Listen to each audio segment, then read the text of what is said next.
for the audio, or you can even watch back. Giving players all the props, or put them on blast. We don't give no hot takes, only talk facts. We're giving all our devotion, riding high on this wave of emotion. Going all out, yeah, cause this is our time. No, ain't no stopping us till we reach the finish line. All in, we came here to win. We're gonna give everything. S-I-C-K on the run. S-I-C-K, sick, sick. On fire, we're ready to fight. We'll bring the house down tonight. S-I-C-K on the run. S-I-C-K, sick, sick. Playing on the car ride, play it when you lounge.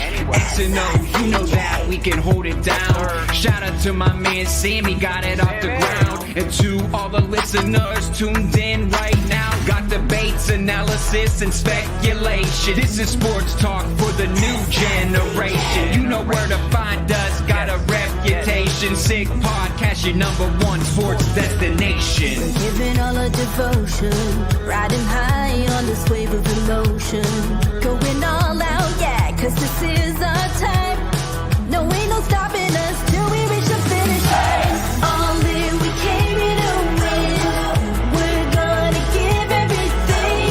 S-I-C-K on the run. S-I-C-K, sick, sick. On fire, we're ready to fight. We'll bring the house down tonight. S-I-C-K on the run. S-I-C-K, sick, sick. S-I-C-K, it's the sickest podcast. Tune in for the audio, or you can even watch back. Giving players all the props, or put them on blast. We don't give no hot takes, only talk back. S-I-C-K, S-I-C-K, S-I-C-K, S-I-C-K, S-I-C-K, S-I-C-K, S-I-C-K. All in, we came here to win. We're gonna give everything. S-I-C-K on the run. S-I-C-K, sick, sick.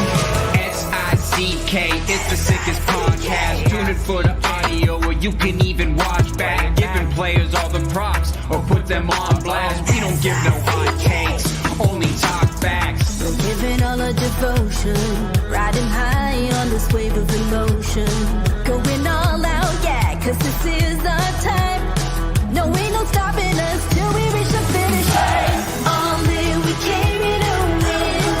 We're gonna give everything. S-I-C-K on the run. S-I-C-K, sick, sick. On fire, we're ready to fight. We'll bring the house down tonight. S-I-C-K on the run. S-I-C-K, sick, sick. Playing on the car ride, play it when you lounge. X and O, you know that we can hold it down. Shout out to my man Sammy, got it off the ground. And to all the listeners tuned in right now, got debates, analysis, and speculation. This is sports talk for the new generation. You know where to find us, got a reputation. Sick podcast, your #1 sports destination. Giving all our devotion, riding high on this wave of emotion. Going all out, yeah, cause this is our time. No, ain't no stopping us till we reach the finish line. All in, we came here to win. We're gonna give everything. S-I-C-K on the run.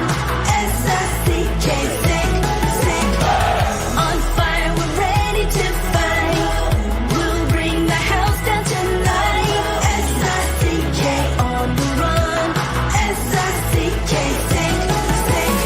S-I-C-K, it's the sickest podcast. Tune in for the audio, or you can even watch back. Giving players all the props, or put them on blast. We don't give no hot takes, only talk back. S-I-C-K, S-I-C-K, S-I-C-K, S-I-C-K, S-I-C-K, S-I-C-K. Turn up your volume. Because you're about to listen to The Sick Podcast. With Tony Marinaro. 55 seconds left in the penalty, a minute and 27 seconds left in regulation time. Boston 4, Montreal 3. Lafleur coming out rather gingerly on the right side. He gives it into Lemaire, back to Lafleur. Oh! The sickest Montreal Canadiens podcast. You're in the ball! Sports entertainment like no other. Rejoint, on lui fait perdre la rondelle, une passe devant. Et c'est le dégagement et ce sera la victoire des Canadiens. Stanley pour les Canadiens, le 23e de l'histoire. You found the dogs! John, you found the dogs! He found the dogs! And all together, they worked a young team to the top. And now, a 24th Stanley Cup banner will hang from the rafters of the famous Forum in Montreal. The Canadiens win the Stanley Cup! Brought to you by Energy Transportation Group. Driven to be different. La Vida Tibi. Embrace your true nature. And Playground, your premier gaming destination. It's gonna be sick. Happy Friday, everybody. Congratulations. You've made it to the end of your week. You're watching the Sick Podcast with producer Shayne. Unfortunately, Matt O'Hayan could not be in today, so I will gladly fill in for him. Lots to discuss, and we'll do so with our usual Friday guest in just a few moments. But before we do, of course, we want to give a big thank you to the partners who make this show possible. And we'll start with our newest partner, that being Secure Payment. Fall is the perfect time to start a new job. Unlock your potential with Secure Payment experts. Secure is the highest paying English-speaking call center in the Montreal area. That's right. This job is in English only, no French required, which we know is next to impossible to find here in Montreal. They're always growing the team, and with two great locations, downtown Montreal and the West Island, okay? Secure offers a fun and unique culture with great earning potential. Plus, no experience necessary, okay? There are two ways to apply. Either you head over to Life at Secure on Instagram and tap apply now, or you can text apply now with your name and phone number to 514-909-8344. Come work at Secure. That's Secure with a K. Apply today. You start tomorrow. And of course, our good friends at Betway, because Betway is a leading global online betting and gaming brand. Follow your gut instinct. Go with Betway. Go on betway.com or scan the QR code to join the action. Must be 18 plus and play responsibly. Guys, I really hope you took Tony's sick pick to heart because he got it right. You remember Wednesday's show, he said, bet the under for the Habs and the Kings at 6.5. 5 goals were scored. Tony was right. Hopefully you take notice of that. Moving forward, might want to pay attention to Tony's sick picks. All right. Not a great start to the day, unfortunately, at practice. Some regular news at this point. Okay, we're kind of getting used to this. Coming off a loss against the LA Kings yesterday, 4-1. How about we bring him in? He is Stu Cowan of the Montreal Gazette. Stu, I hope you're feeling better than the Habs today. I didn't get hurt today at practice. That's a good start. Yay! I didn't get hurt. I didn't get hurt sitting up in the press box. I didn't twist an ankle or anything like that. It's unbelievable. I mean, we saw Mike Matheson get injured last night in the first period. Didn't come back. So I showed up this morning at practice. The Canadiens had told us last night there'd be an update on Matheson this morning. So I showed up at practice this morning figuring, okay, Matheson might be gone for a while. And the news about him wasn't so bad. It was like he's just taking a therapy day today. He's going to make the trip to New York. We're not sure if he's going to play against the Islanders Saturday. But then we learned that Kaiden Guhle also had an upper body injury against the Kings, and he won't make the trip to New York, and he will be reevaluated day to day.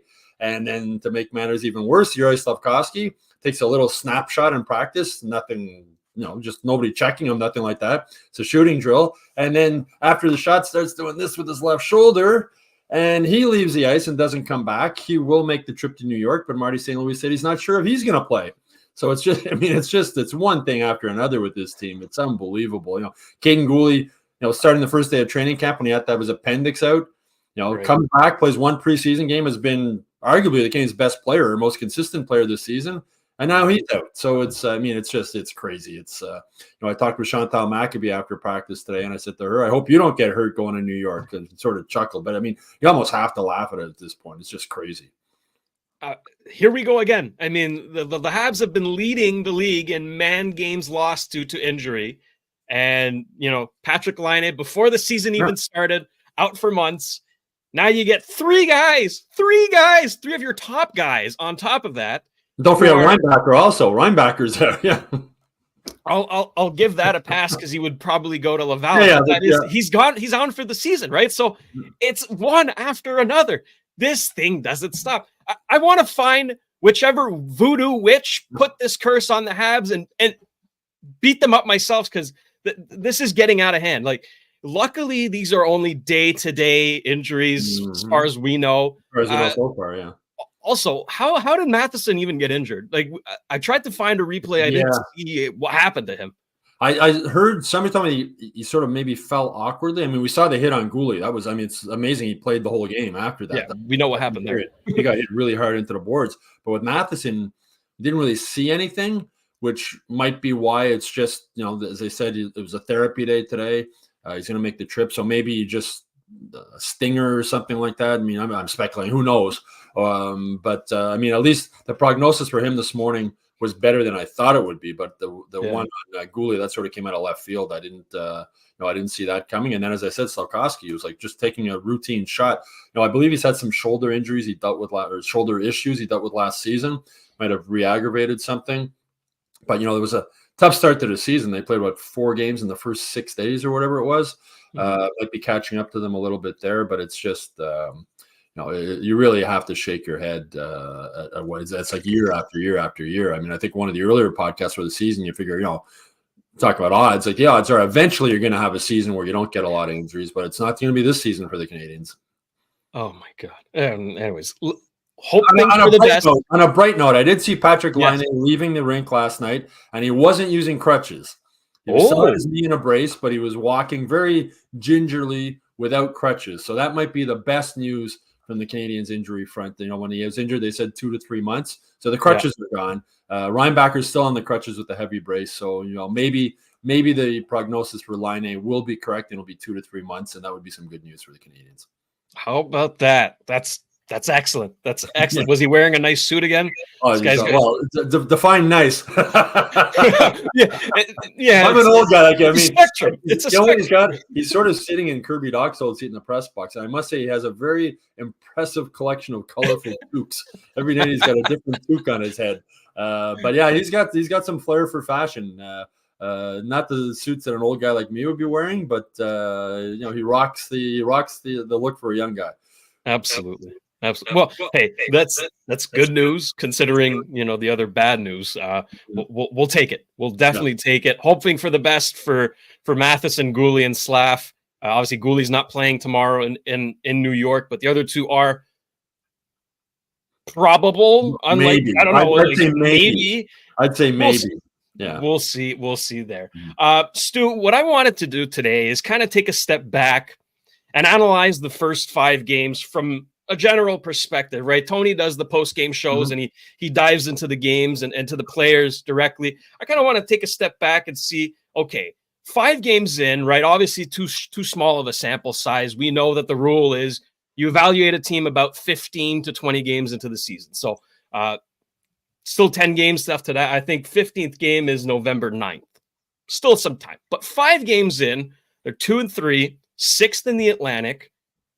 Overall, how do you feel about this team? Well, Brendan Gallagher said this morning too, it's too early to panic and too early to start making excuses with injuries and that. They just got to roll with it. But, heading into the season, I didn't think this team was good enough to make the playoffs, even with Laine in the lineup. Without him, there's no way they're making the playoffs. But some of the similar problems are popping up. They're running around in their own end a lot. They've given up an average of 32.8 shots a game, which is the 4th worst in the NHL. Last year, they were the 3rd worst. And shots for, they have 26.4 per game, which is the 5th worst. So they're not getting a lot of shots on goal, and they're giving up a lot of shots on goal, which is not a recipe to win many games. And, that hybrid system they have that they're playing in their own end, where they sort of, they play man on man high up in the zone and then sort of a pressure zone defense, low in the zones. Guys still look confused. I asked Marty about that after practice this morning, and he said, no, he says they're not confused. He said it's just, everybody needs to know their role, and sort of like still a work in progress, and sometimes just bad luck, a deflection or stuff like that. But they do sort of look confused, and two defensemen behind the nets are in the corner together at times. They seem to be confused when they're supposed to switch from zone to man on man. So that's a problem. Mm-hmm. And the other problem, which has been a problem forever, they can't score. I mean, I'm looking forwards with 0 goals after 5 games. Kirby Dach, Nick Suzuki, Yoel Armia, Christian Dvorak, Jake Evans, Kapanen, even though Kapanen's only played 4 games. Anderson has 1 goal. Newhook has 1 goal. Slafkovsky has 1 goal. So that's 9 forwards with 3 goals total after 5 games. You're not going to win a lot of games that way. And, opening night, they should have lost to the Leafs. They were totally dominant, and Samuel Montembeault stood on his head. So, the games, if Montembeault doesn't stand on his head, they're not going to win. And now it's like Marty's afraid to put Kaiden Primo back in goal after he gave up 6 in Boston. Again, was it 26 shots or something? It was like a 760 save percentage. Mm-hmm. Montembeault started 3 games in a row. Marty wouldn't say today who's going to start tomorrow in New York. Last season, no Canadiens goalie started more than 2 games in a row when they were juggling the 3 goalie system. So the stuff that I thought would be an issue coming into the season are an issue. Like I was convinced, I think I said in previous podcasts, that Montembeault's shown enough that I believe he can be a number 1 goalie in the NHL and give his team a chance to win every night. I don't believe Kaiden Primo has shown he can even be a backup yet, or not to me. I think he's still confidence issues and consistency issues with him. And where are the goals going to come from, especially with Laine gone? Suzuki doesn't have a goal yet. They're counting on him to score. Slafkovsky has 1. That first line has looked out of sync. Slafkovsky's looked at times like he did at the beginning of last season, where he's sort of throwing blind passes in his own end. And they're just not clicking. They really aren't.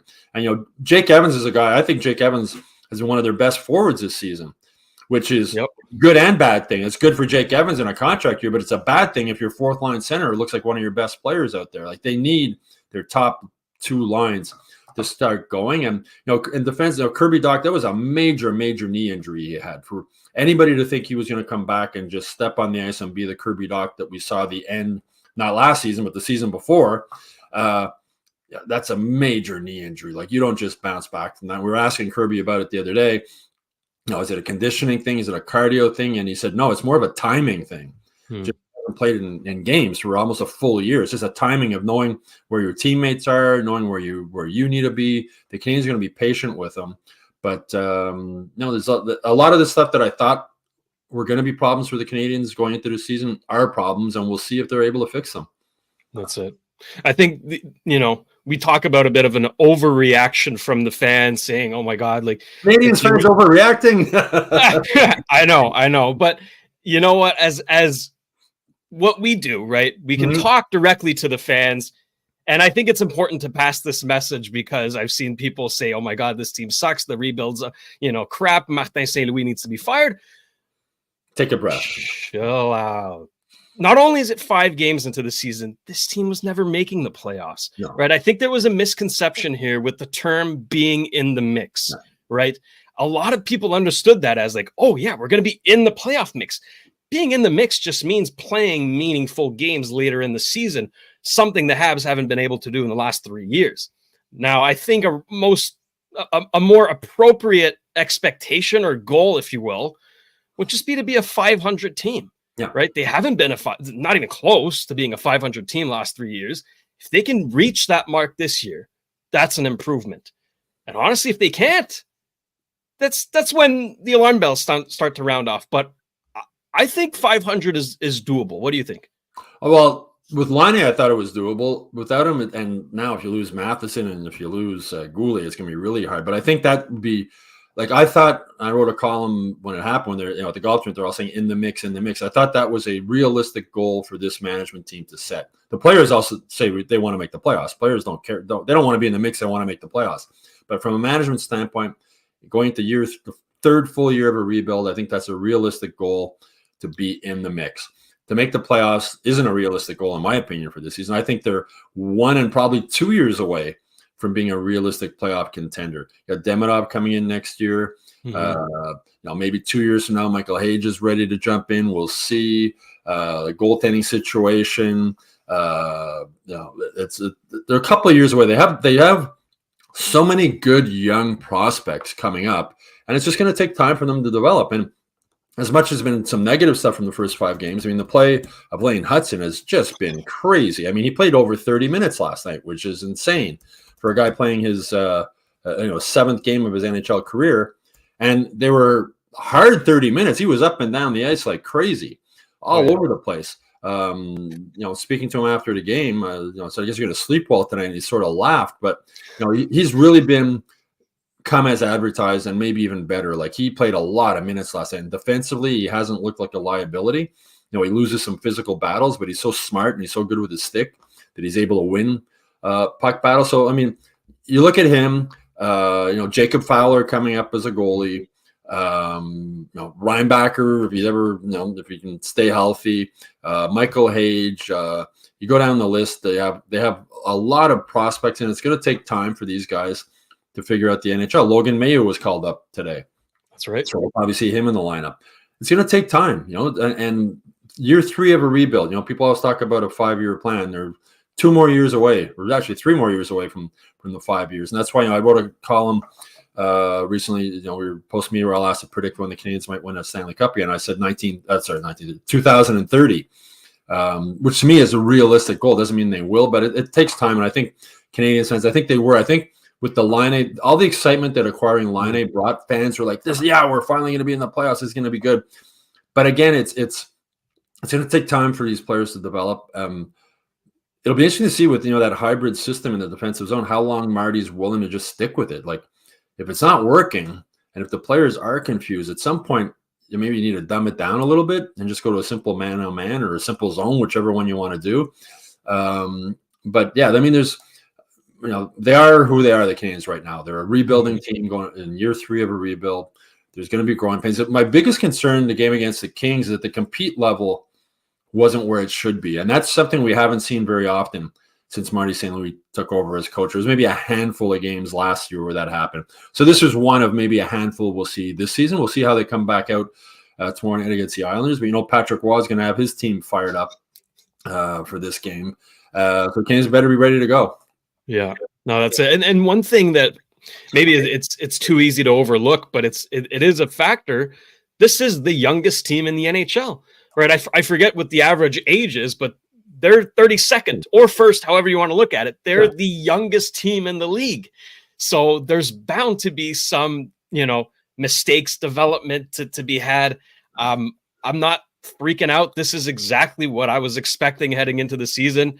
Like you said, maybe the compete level should be a bit higher, but again, 5 games in, people are finding their groove. They're finding their teammates. They're building chemistry. That'll come. Come. And that's intentional. I mean, they want all these guys to be in the same age group. They want them all to come up together, on and off the ice. I mean, they're a good group in the room. They're a good group off the ice. They like each other. They get along. And that's the thing. You build them all the same age group, and you hopefully they all sort of peak at the same time. And that's when you have a team that's ready to compete in the playoffs and make the playoffs and then compete in the playoffs. So, I mean, the plan that Gordon and Hughes have, they have the plan is set in stone, and they're going to stick to it. And there's going to be bumps along the way. And now we're in a bump right now. Exactly. The Sick Podcast is brought to you by Energy Transportation Group. They're a leading full-service logistics provider serving all of North America. They are driven to be different. All right. A big story for the last few seasons and heading into this season was special teams. Most importantly, the power play, right? The power play has been awful. We won't sugarcoat it. It's been terrible. Now, usually the rule with special teams is you try to add up to 100%, right? You add the penalty kill and the power play. You try to be around 100, hopefully above. Right now, the Habs are at 112%. Yeah. That's pretty encouraging. Now, the power play is at 18.2, 4 power play goals in 5 games. You look at it from that perspective, that's okay, but the eye test, not quite there yet. I think there still needs to be improvements. But the penalty kill, 93%. That's good for 3rd in the league. Almost 94. It's 93.8, yeah. Yeah, and I have to give a big round of applause, big credit to Josh Anderson, who has found his niche. That's his role right there. That's his role. And you think about it, he's got all the tools. He's big. He's got a long stick. He's fast. He can create rushes. It's worked out. That has worked out beautifully. The penalty kill so far, fantastic. Now the power play, not sold. Not sold. Yeah, I mean, the power play, as I mentioned before, I'd still like to see Matheson, if or when he's healthy, with Hutson on together on the number one unit. But yeah, the PK, Josh Anderson has embraced that role. He played it early in his career in Columbus. He said he likes killing penalties. He gets some more ice time, gets some more into the game. Josh Anderson played well against the Kings. He's looking like he did at the beginning of last season. He's getting lots of chances again. He only has one goal, but last year he won 25 games before he got his first goal. He looks good, and playing with Jake Evans and Brendan Gallagher, they have some chemistry. I mentioned Jake Evans earlier as one of their best players. Jake Evans and Armia together on the PK they've been really aggressive and really, really good killing penalties in the defense. And Justin Barron's played well on the PK also. He's been very physical on the boards. He's been winning board battles. He had a good game against the Kings mostly. I mean, the goal he scored was a beauty. So yeah, the PK has been really, really good. The power play has been okay. But again, to me, the biggest concern is just the regular 5-on-5 defensive zone coverage. And Marty St. Louis has said, like, 5-on-5 is the key to their game. Like, if you're good on 5-on-5, other stuff sort of comes together. And they haven't been great 5-on-5. They have to work on that. But it's only 5 games in, and they'll continue. As Marty said this morning, we'll continue to work on it. Exactly. No, like you mentioned, like the O-zone coverage the D-zone coverage. Sorry, is lacking drastically. Like, it's the other teams. Like, I'd love to know the statistics of the O-zone possession time for the other teams, because it seems like they settle in and it feels like a penalty kill. You know what I mean? There's periods where it's like gotta stop. 3-4 minutes. They can't get out of their end. We started the first game against Toronto. There's early in the game and then they just can't get out of their own end. And it looks like they're killing a penalty.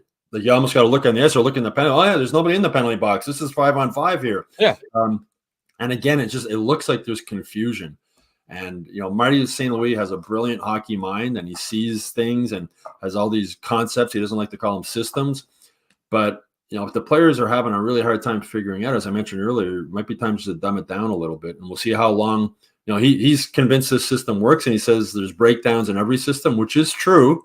But if the breakdowns continue game after game after game, you can't rely on Sam Montamo to stand on his head to win you games every night. He's not Carey Price. Very few goalies are. Sam Montamo's, as I said earlier, he's the number one goalie who can give you a chance to win. He already stole one game this year against Toronto, but he's not going to steal games the way Carey Price was able to steal games. So they need to give him more help in the defensive zone. There's no doubt about that. And then on the opposite end, in the O-zone, it feels like the team doesn't do well when they're pressured. There's quick passes, no looks. They get rid of the puck. And we saw it on full display yesterday against the Kings. Whenever the forwards were pressured, it turned into a turnover right away, and it was out the other way.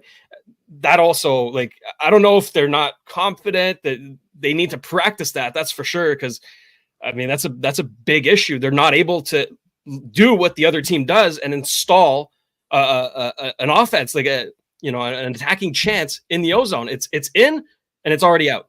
You know what I mean? It's good. Marty said last night after the game they struggle against teams that play man-on-man defense, like the Kings. So maybe try man-on-man defense yourself in your own zone. If you're struggling against it, maybe it's not a bad idea. You should try that system in your defensive zone also. That's the first thing. When he said that, I was like, okay. But when there's a zone defense, they seem to be able to find more gaps. When it's man-on-man, they have more difficulty, lose more puck battles. Part of that is the Canadiens aren't a big team. They have a lot of small players, so you're going to lose one-on-one puck battles when that's the case. But again, when you're bottom 5 in shots against and shots for, makes it hard to win hockey games, and especially when you're 9 of your forwards combined have 3 goals. It's it's not a good look to start the season. I didn't think, as I mentioned, that the Canadiens were a playoff team to start the year, but I thought they would be producing more offense than they are now, even if they didn't have a line A, which they don't. Right. look, I'm again 5 games into the season. I'm willing to let it slide for now and see how that improves, because it definitely needs improvement. However, for me, the biggest fault, right, the biggest downfall for this team so far has been on the faceoff dot. They have been awful. All right. Now, overall, it's 47.9, which again is not good. You need to be above 50. But it's the draws in the O-zone on the power play. They keep losing them. Goes to the defender, they dump it in, and then the 5-man advantage cannot get into the zone. It's the draws lost in your own zone on the PK that creates an offensive like these are critical face-offs, and they're losing them over and over and over. And losing them clean. They're almost like it's not even close. Suzuki and Evans are the only 2 guys above 50%. Suzuki's at 56 and Evans is at 52.5. But Kirby Dach and Alex Newhook, Newhook's at 28% and Dach's at 35%. And during their career, those guys are both below 40% in the faceoff circle.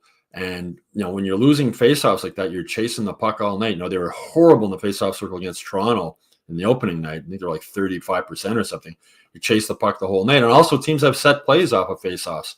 And when you win them clean, it's easy, if it's a sort of scramble faceoff, okay, it sort of throws the set play up. But when you're winning faceoffs clean, it makes your set plays a lot easier to work. So it's another problem, and it's been an ongoing problem also with the Canadiens. I mean, Suzuki has gotten much better, but like with Dach and Newhook, and for Dach, again, he hasn't played in so long, and the timing for faceoffs and that, but it is an issue.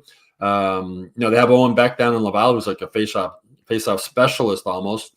You wonder when they make a call up for Laval if the faceoffs continue to be such a big problem, if he's one of the guys they call up.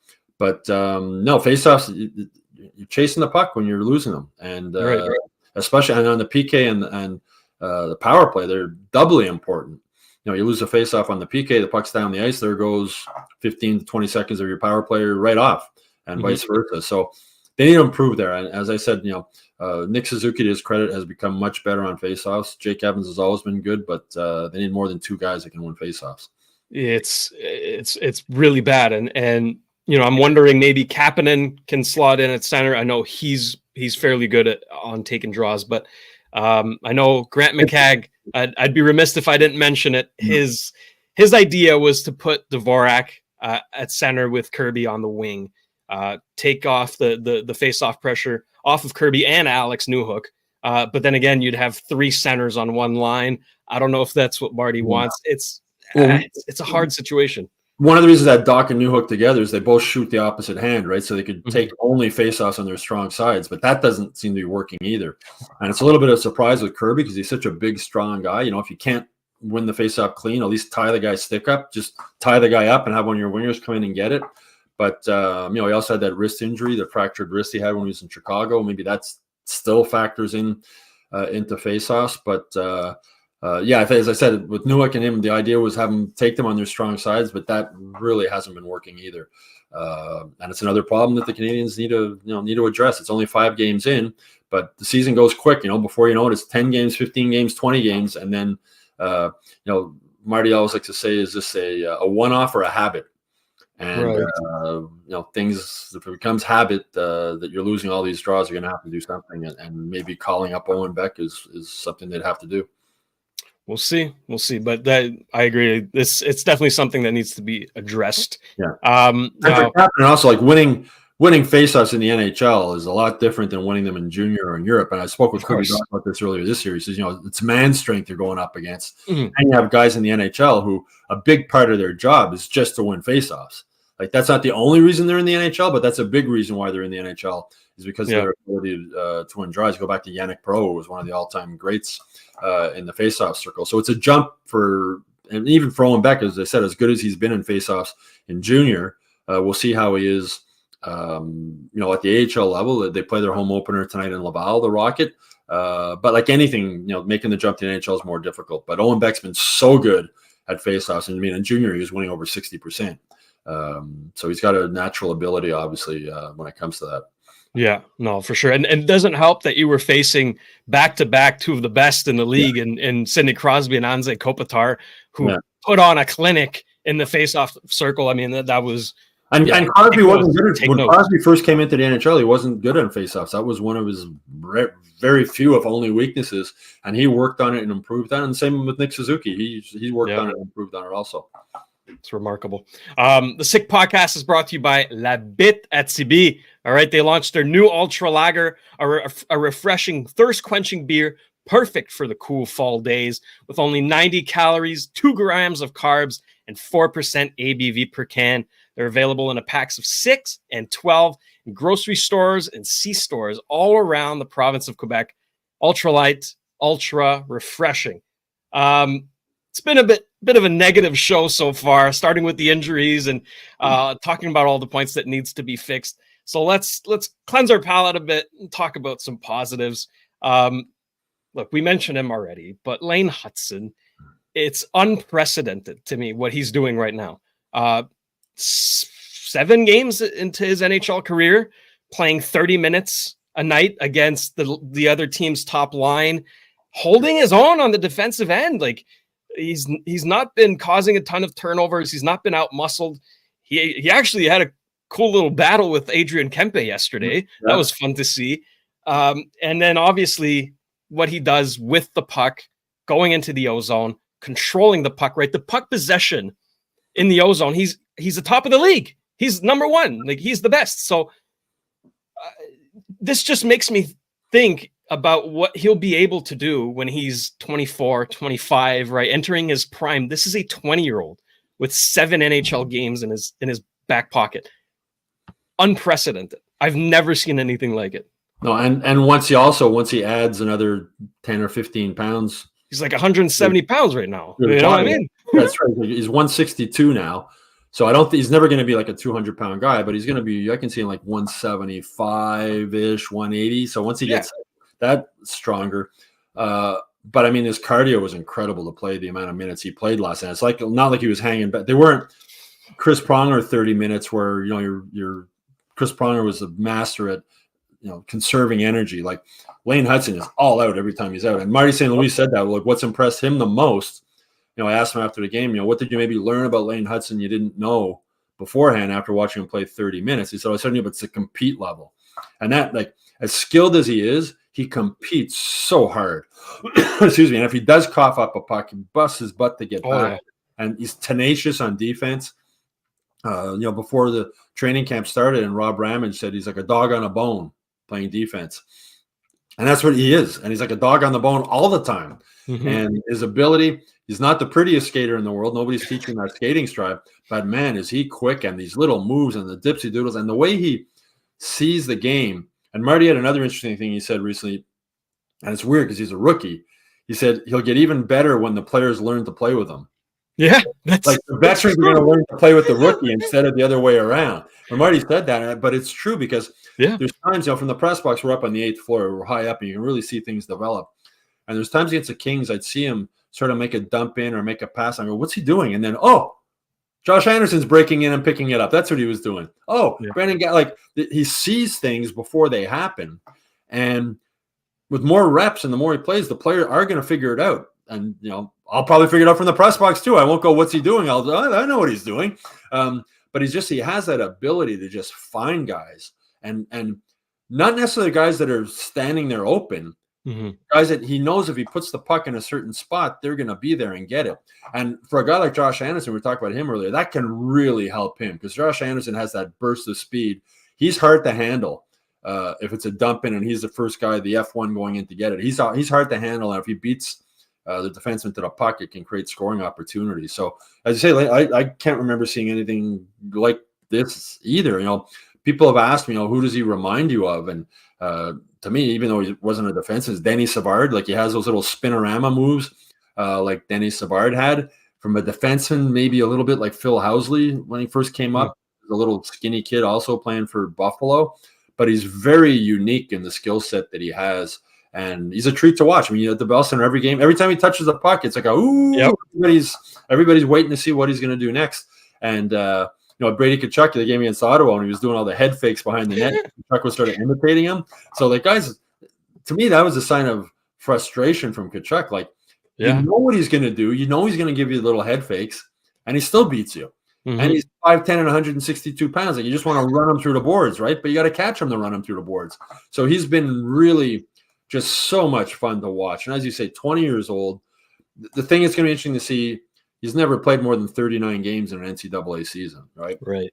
They've already played 5 games now, and the schedule gets going and going and going and going and going. And it takes a wear and tear on everybody's body. I asked Brendan Gallagher today after practice this morning, what advice do you have for a guy like Lane? And he says, you just have to live it. Like, it's, you got to eat well and sleep, but you don't know what it's like to go through an 82 game season until you do it. That's the only way to learn. Like, you got to go through it and you'll learn, and you'll pick up little tricks about how, to prepare your body, how to keep yourself ready. I said to Lane Hutson when he was leaving the media scrum last night, I guess you're a little bit hungry, eh? And he sort of laughed to it. Yeah. He was 162. He's probably like 152 after the game. I don't know the amount of energy that he burned. But just, a real fun player to watch. And, kudos to the Canadiens for taking him 62nd overall.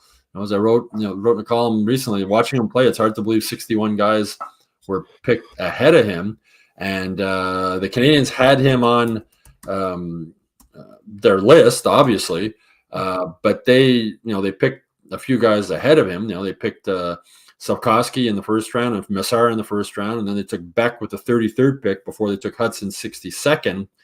But from what I've heard and read, the Canadiens figured he would still be there at that point, and he was. And when they drafted him, he looked like a 10-year-old boy. And look at him now. Now he looks like a 15-year-old boy. So oh man, it's remarkable. It's truly remarkable, and it's exciting. Like you mentioned, like, the people pay to see him. What I mean? He's a rookie, 7 games in, and people pay to see him. Last time was a disappointing game, right? If you're a Canadiens fan, it was a disappointing game, but he was exciting, and you got to watch him for 30 minutes.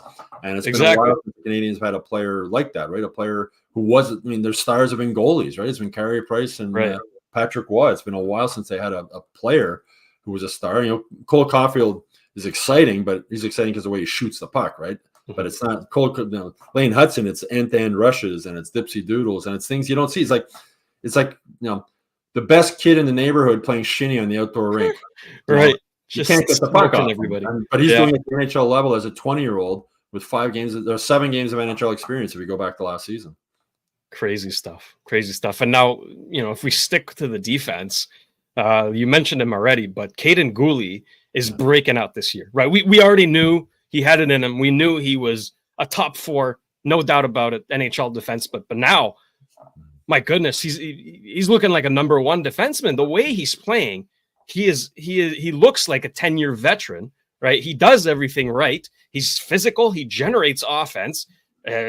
What more could you ask for this guy? Like, he's been phenomenal. Yeah, he's just been, and Marty St. Louis was asked about it after practice today, what's impressed him most, and he said just consistency. And don't forget, he's a left shot playing on the right side. He's playing on his offside all the time. Makes it even more difficult. But as Marty said, the difference between his good game and his bad game isn't much. As he says, his A game is really good, his B game is good, and his C game is still pretty good. Like, he doesn't, there's no F game or D game. There's no game where he's horrible. And my concern with him is the injuries. Like, they just seem to keep coming, right? And he plays such a physical style of play, and he has to play that style to be effective. But the injuries just keep coming and coming and coming. The appendix is total. Like, that's nothing to do with hockey, just unlucky. But the way he bounced back, and then to have this now, and it was an awkward fall he took into the boards. I was surprised he finished the game. Hopefully, it's something that doesn't sideline him too long. Just a really good hockey player and a really good person when you talk to him. Right. He's a character guy, and it's easy to forget he's 22 years old. Right? He's the Canadian stud defenseman moving forward. Like, if he can stay healthy, he's going to be 10, 12, 15 years as an anchor of the Canadiens. Mm-hmm. He's that good. Absolutely. No, he's instrumental to the future of the team. I think there's no question about it now. And you know what? You got to give credit where credit is due. That's a Trevor Timmins pick. Mac Bergevin, you know what I mean? So 16th overall, I think. Like, it was and as a character guy, he was captain of Team Canada, the juniors, right? Yeah. But again, just for whatever reason, it's hard to find really good right shot defenseman. And so when you have a guy who's a left shot who can play and be that effective, it gives you so many more options moving forward. I mean, Lane Hutson and Kaiden Guhle could be your number one pair in the future, even though they're both left-hand shots. It could be. They complement each other really well, and we saw them playing together. They were together to start the game last night. So that's something, Reinbacker's a right-hand shot. Maybe it's Guhle and Reinbacker, depending on how Reinbacker develops, the only question about Lane Hutson as far as being a top pairing defenseman was, can he play defense against the other team's top lines, which your top pair has to do. And so far he's done a pretty good job of it. It's never going to be the strongest part of his game, but he's effective. He's effective in different ways. Not and he battles like, Marty St. was talking about the compete level. He had a few board battles last night. He was whacking guys and hacking guys and getting hacked back. And, when you're giving up 40 pounds to a guy, you're not going to win too many physical one-on-one battles. But he has other ways to do it, right? And with his stick and using his feet and just tenacious and the compete level is off the charts. He's like a Brendan Gallagher compete level with the skill package that he has. And that's a pretty good package to have. Very exciting. No, he's got some dog in him. Oh yeah. I remember in the World Juniors, he actually fought a kid who was 5 inches taller than him from Sweden. That was hilarious. He actually got the better of him too. So we know that he's got the dog in him. Yeah. And when you talk to him, you see him with his helmet off and that, right. You're 15. You look like you're playing midget. How are you doing this in the NHL? It really is incredible. Absolutely. Okay. Exciting news. If you follow us on Twitter, we had a little contest.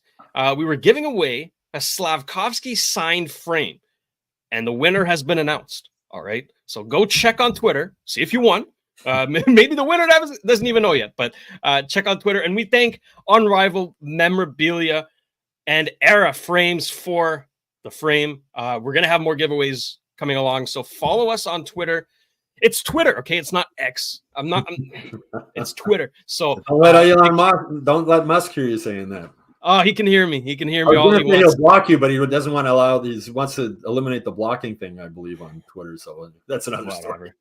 Yeah, we're not going to get into that because that's a whole rabbit hole. But the Sick Podcast with Tony Marinaro on Twitter. Go follow them. Go follow us. And of course, got to give a big thank you to our friends over at Playground.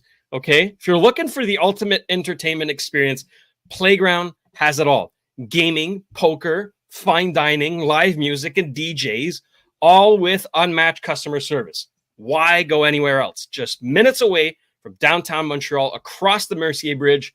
Playground is your top destination for fun.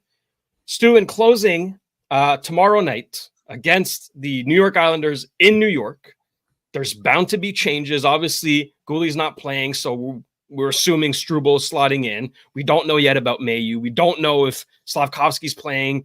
There's still some question marks, but generally, what do you want to see changed for tomorrow's game? I'd like to see Michael Pezzetta back in the lineup for the first time this season. He's an energy guy. His teammates love him. He's not going to get a lot of minutes, but he'll lead the team in hits. He always does. Hits clean. I think there was so lackluster against the Kings. They need some kind of a spark. And I think Pezzetta can provide a little bit of a spark, get the guys going and throwing his weight around.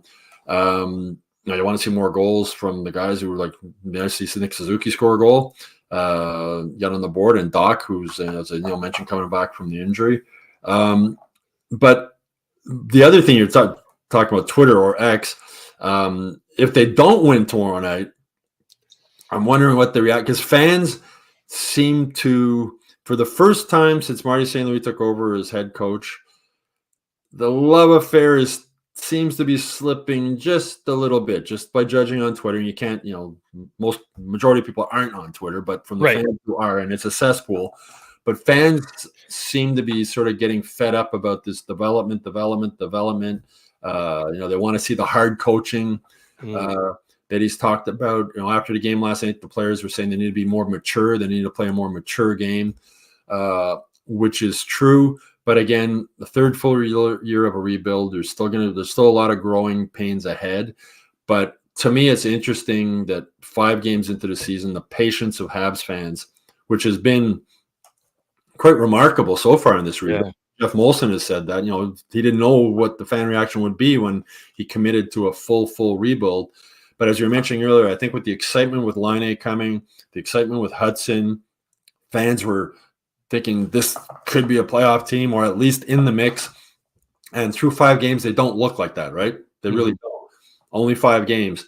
So if they don't fix the problems, and it's going to be a lot harder if these guys are injured, if you don't have Guhle and if you don't have Matheson, if you don't have Slafkovsky, that's 3 big losses. It'll be interesting for me to see what the patience of the Habs fans will be moving forward. Because I think, as I said, with all the hype before the season, all the excitement, I think fans are a little bit frustrated right now. I saw some fans on Twitter this morning. That's it. I'm giving up on this team. I'm never getting 5 games in, like, relax. But it's understandable too, because people love this hockey team so much.